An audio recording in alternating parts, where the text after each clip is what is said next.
सब चीज बेचते हो। डीजल का काम तो छोटा है, नशे का सारा कारोबार उन्हीं का है। आप जाके देख लो, अभी भी इतना हथियार मिल जाएगा कि इतने आपके पास कैमरे नहीं है। जितनी प्रशासन हमारे चक्कर में लग रहा है, इतना अगर उनके घर जाता या उनको उन पे दबिश डालता, हाँ, तो मिलता नहीं। किसी अच्छे लीडर का, आपको पता, रिश्तेदार का पर्स भी खो गया था, वो भी 24 घंटे में ढूंढते हैं, इनसे बंदे नहीं मिलेंगे इनसे।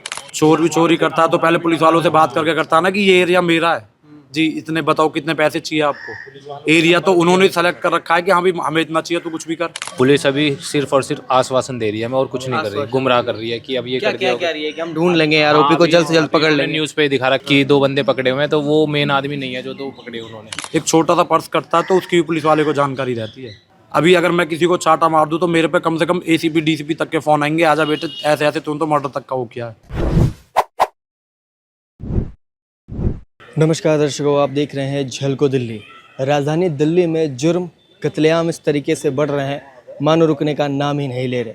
आज सुबह गाजीपुर डंपिंग यार्ड के बाहर एक कत्ल हो गया। 2 गोली मारकर रोहित, जो सुपरवाइज़र थे वहां पर देखरेख का काम करते थे, उनकी हत्या कर दी गई है।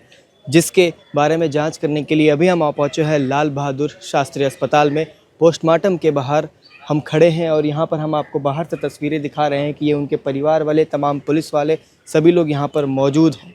घटना सुबह 2 से ढाई बजे के तकरीबन का है। मरने वाले का नाम रोहित बताया जा रहा है, जो कि गाजीपुर गांव में रहने वाले थे। इसके साथ ही साथ आपको बताते चलूँ, जिन हत्यारों ने उन्हें मारा है, पुलिस वालों ने अभी तक कोई स्पष्ट जानकारी नहीं दी है, लेकिन हत्यारों का नाम भी कुछ निकल कर सामने आया है, जो कि नासिम, तारिक और यामीन। अभी तक ये तीनों फरार हैं। पुलिस वाले कह तो रहे हैं हम उन्हें पकड़ने की कोशिश कर रहे हैं, मगर अभी तक परिवार वालों को ठीक तरीके से कोई भी चीज़ें स्पष्ट रूप से नहीं बताया गया। चलिए हम उनके परिवार वालों से बातचीत करते हैं और इस मुद्दे को जानने की कोशिश करते हैं। क्या कुछ हुआ था और पूरे मुद्दे को अच्छे से बताइए। मुद्दा जी ऐसा है, मेरे पास फ़ोन आया था रात को 2:30 बजे के आसपास, जो उसके साथ दूसरा लड़का था, आकाश नाम है उसका, कैसे से चाचा गोली लगी। रोहित के साथ आकाश नाम का एक व्यक्ति था। जी, दोनों साथ आ रहे थे। कैसे से आकाश को, रोहित को गोली मार दी है। चाचा कहूँ मैं आ रहा हूँ 10 मिनट में, मैं निकल रहा हूँ। मैं अब पहुँचा तो वो लाल बहादुर उसको लेके आ गया था। तो उसने बताई मुझे कि हम जैसे ही उनकी वो डंपिंग यार्ड है ना गाजीपुर, वहाँ जॉब करते थे दोनों साथ में, और वहाँ उनकी कुछ वो जो दूसरा यामीन नाम का लड़का है जिसने गोली चलाई, उसके साथ 3-4 बंदे और थे। उसने उनसे वो तेल का काम करता है, मतलब चोरी करता था तेल की। और वो ऊपर जो डंपिंग यार्ड है उस पर देख रेख का काम था उसका, वो देख रेख करता था रोहित का। सुपरवाइजर थे वो। हाँ, एक तरीके से वो मान लो। तो वो उसने बोला था कि तू चोरी कर रहा है, बार बार ऐसा मत कर, मैं कंप्लेंट कर दूंगा तेरी। एक दो बार करी भी कंप्लेंट। तो उसके बाद उसकी उनकी आपस में कुछ मुहबस हो गई, बहसाबाजी हो गई। तो उनके उससे साथ और थे 2-3 बंदे, तो एक बार हुए थे। फिर उसका वो जैसे जॉब करके 2:30 बजे के आसपास उनकी वो टाइमिंग छुट्टी का, वो चले वहाँ से। जैसे ही चले तो उनके पीछे से गाड़ी लगाई। उनका घर कहाँ, गाजीपुर में ही था गाँव? गाजीपुर में। ठीक है जी। फिर छुट्टी के बाद वो घर जाने लगे, उसके बाद आने लगे रॉन्ग साइड। अब वहाँ से वो रॉन्ग साइड आते थे डेली की भी, मंडी वाले रोड से। अब उन्हें सीधा फिर सीएनजी में से नीचे उतरते थे।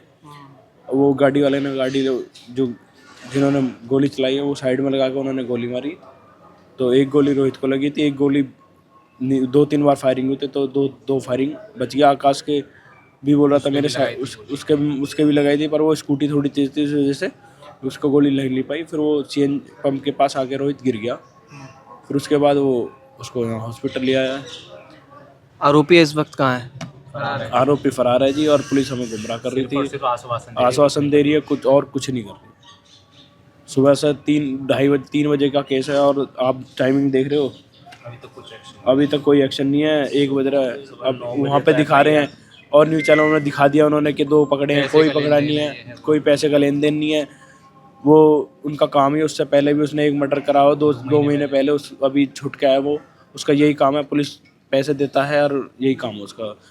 जी, आप बताइए क्या कह रही है पुलिस स्पष्ट रूप से? पुलिस अभी सिर्फ और सिर्फ आश्वासन दे रही है, हमें और कुछ नहीं कर रही, गुमराह कर रही है कि अब ये कर दिया। क्या रही है कि हम ढूंढ लेंगे आरोपी को, जल्द से जल्द पकड़ लेंगे। न्यूज़ पे दिखा रहा कि 2 बंदे पकड़े हुए हैं, तो वो मेन आदमी नहीं है जो 2 पकड़े उन्होंने, फैमिली के हैं उनके। नहीं, मतलब आप लोग सुबह प्रोटेस्ट करने के लिए वे बैठे थे हाईवे पर, तो ये उन्होंने हमारी 9 बजे लिखी है सुबह, जब हम धरने पे बैठे हैं। मतलब धरने पे बैठने के बाद एक्शन हो रहा है थोड़ा बहुत। एक्शन जब कुछ भी एक्शन नहीं था उससे पहले, जब हम धरने पे बैठे उसके बाद उन्होंने हमारी एफआईआर लिखी है। और यो अगर मान लीजिए धरने पर नहीं बैठते तो शायद ये एक्शन भी नहीं होता और ये खत्म कहानी मंथली जाती है मोटी। 1.5-2 लाख रुपए तो मंथली जाती है उनकी, कहाँ सुनवाई हो रही है। सब चीज बेचते हो, डीजल का काम तो छोटा है, नशे का सारा कारोबार उन्हीं का है। आप जाके देख लो, अभी भी इतना हथियार मिल जाएगा कि इतने आपके पास कैमरे नहीं है। गाजीपुर डेयरी फार्म में झुग्गियों में रहते आपके न्यूज रूम में इतने टीवी नहीं होंगे जितने हथियार पड़े होंगे वहाँ पे। क्या मान रहे हैं आप उनको? अब भी नहीं हटाई है। उन्हें पता कोई आएगा नहीं सर्च करने, पैसे जाते हैं, दिक्कत क्या है? पैसों से पट्टी बंद कर रखी है। आप जाके देख लो, अभी सर्च करवा लो। अगर आपको हथियार ना मिले तो हमारे साथ चलो, हम दिखाएंगे कहाँ कहाँ रखे। नशे की अगर वहाँ गांजा ना मिले, गांजा तो बहुत छोटा नशा है, बड़े से बड़ा नशा ले लो। आप आज छोड़ो, अभी 1 हफ्ते तो सकता ही रहेगी। 1 हफ्ते बाद जाके वहाँ पे जो आपको नशा चाहिए वो मिल जाएगा आपको वहाँ पे। 1 हफ्ते बाद, बस 1 हफ्ते का टाइम दो। 1 हफ्ते सकता ही रहेगी, पुलिस की तरफ से कार्रवाई रहेगी। 1 हफ्ते बाद जाके आपको जो चीज़ चाहिए, गाय के मीट से लेके और जो नशा चाहिए वो मिल जाएगा। जो भी चीज़ चाहिए, नशा छोड़ो, हथियार छोड़ो, जो भी। बहुत जाहिर सी बात है इन सब चीज़ों की जानकारी पुलिस वालों को होगी। सर ये बात बताइए, चोर भी चोरी करता है तो पहले पुलिस वालों से बात करके करता है ना कि ये एरिया मेरा है जी, इतने बताओ कितने पैसे चाहिए आपको। एरिया तो उन्होंने सेलेक्ट कर रखा है कि हाँ भी हमें इतना चाहिए तो कुछ भी कर। एक छोटा सा पर्स करता है तो उसकी भी पुलिस वाले को जानकारी रहती है। अभी अगर मैं किसी को चाटा मार दूं तो मेरे पे कम से कम एसीपी डीसीपी तक के फोन आएंगे, आजा बेटे ऐसे ऐसे, तुम तो मर्डर तक का वो किया है। कैसे नहीं पता होगा? नशा बिक रहा, उन्हें पता ही नहीं होगा।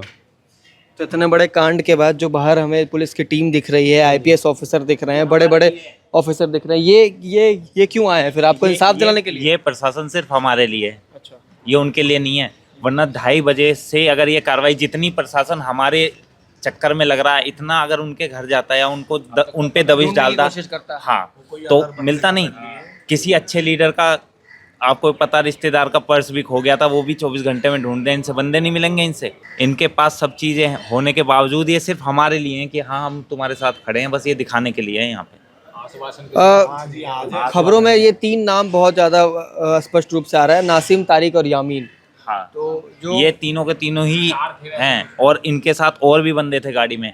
गाड़ी के अंदर से भी गोलियां चली हैं, 2 सेल तो बाहर से ही बरामद हुए हैं दोनों हाथों से। और हाँ, सीसीटीवी फुटेज में आ रहा है, बाहर ही बिल्कुल साफ आ रहा है, गाड़ी भी आ रही है, बंदे भी आ रहे हैं। ये बच्चा 17-18 हज़ार की अपनी ड्यूटी ईमानदारी से करता था, इसकी सिर्फ इतनी गलती थी रोहित की। मतलब वो भी कुछ पैसे अगर खाने लगता तो शायद जिंदा रहता। तो जिंदा रहता, गलत की आवाज़ उठाई, इस वजह से दिक्कत हो गई इसको। इस देश की एक सबसे बड़ी विडंबना ये है कि ये बात सच है, अगर आप ईमानदारी से काम करते हो तो कहीं ना कहीं आपको जो है उसका खामियाजा भुगतना पड़ता है, जिसका खामियाजा आज रोहित को भुगतना पड़ा। ईमानदारी से काम करने के बाद, कुछ लोगों से झगड़ा होने के बाद, बहस होने के बाद आज वो शिकार इस तरीके से हो गया जिसको अपने जान गंवा देनी पड़ी। ये रिपोर्ट शमरंजन की थी। कैमरा पर्सन नरेश के साथ मैं शमरंजन। जय हिंद, जय भारत।